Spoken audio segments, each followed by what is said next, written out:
Hey barbecue fans, welcome to a beautiful evening on the Frankaboo Ranch inside Volsteads for another edition of Fireside Chats.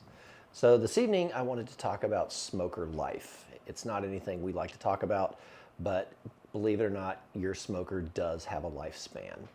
So today, as many other days in the past, I decided to clean my smokers, and when I took my primary smoker apart, I noticed that the flame diffuser was melted. It's bending almost in half. So now I've got to replace it. So this is something you guys really want to keep an eye on when you're cleaning your smokers and you're inspecting them for wear and tear, because as the flames burn inside the smoker, if you're using an offset, if you're using a charcoal smoker, or if you're using a stick burner, things are going to burn, they're going to melt, especially your grates.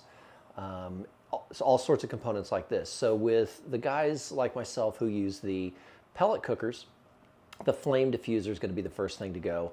The second thing, or actually the first thing that's going to go, is the igniter. The second thing is going to be your flame diffusers, and so on and so forth. So keep an eye on the components within your smokers when you clean them. All of the components should be orderable from the manufacturer, but just make sure you take a good look at them when you're cleaning them off. You're vacuuming everything out, you're cleaning the grease out, because what you don't want to do is be in the middle of a cook where you're cooking for friends and family, you've got a lot of people over, and a component gives out, and the next thing you know, you're burning the place to the ground because your components have failed.